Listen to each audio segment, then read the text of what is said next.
नमस्कार दोस्तों, study time में आपका फिर से मैं बहुत बहुत स्वागत करता हूं। कैसे हो? आई होप आप सभी अच्छे होंगे।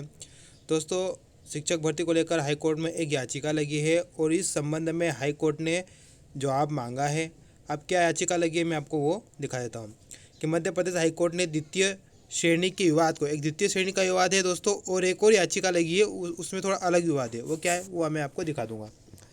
तो द्वितीय श्रेणी के विवाद को लेकर दायर याचिका पर सुनवाई करते हुए राज्य शासन, सामान्य प्रशासन विभाग, आयुक्त तो लोक शिक्षण सहित अन्य को नोटिस जारी कर जवाब तलब किया गया है। इसके लिए 4 सप्ताह का समय दिया गया है।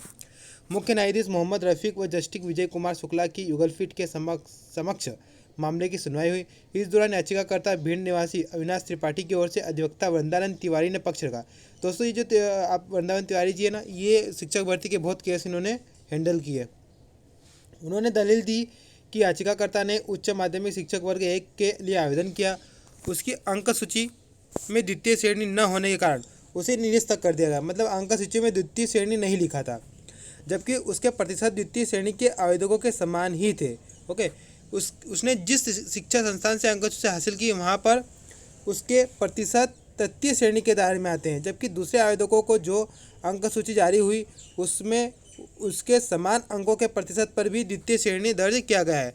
मतलब कि ये दोस्तों यूनिवर्सिटी का इशू है कि कहीं पर यूनिवर्सिटी द्वितीय श्रेणी को किस परसेंट की क्राइटेरिया में रखती है और कुछ यूनिवर्सिटी अलग क्राइटेरिया रखती है। ओके, तो इसलिए यहाँ पर कुछ कैंडिडेट को रिजेक्ट किया गया क्योंकि उनकी अंक सूची में द्वितीय श्रेणी अंकित नहीं था। उसके बाद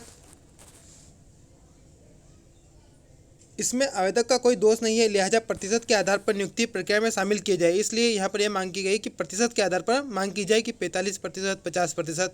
ओके, इस तरह विज्ञापन में द्वितीय श्रेणी की अनिवार्यता का बिंदु शामिल होने मात्र से हक नहीं माना जा सकता। हाईकोर्ट ने पूरे मामले पर गौर करने के बाद नोटिस जारी कर जवाब तलब किया। तो ये किया गया है, वहाँ पर जवाब मांगा गया है। उसके बाद दोस्तों एक और है, एक इशू और है। एक कैंडिडेट के 90.5 से प्लस में है, ठीक है, शायद उसके 90 नहीं, दोस्तों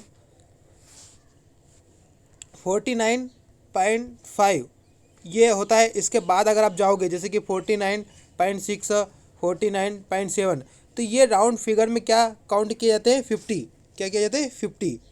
ओके, तो एक कैंडिडेट ऐसा है जिसके 49.7 कुछ ऐसे प्रतिशत है, तो उनको भी होल्ड कर दिया गया। तो उन्होंने भी शायद याचिका लगाई है, ओके, कि इस पर भी वो हाईकोर्ट में सुनवाई होगी। तो आने वाले टाइम में ये जो प्रतिशत का इशू है ये भी क्लियर हो जाएगा।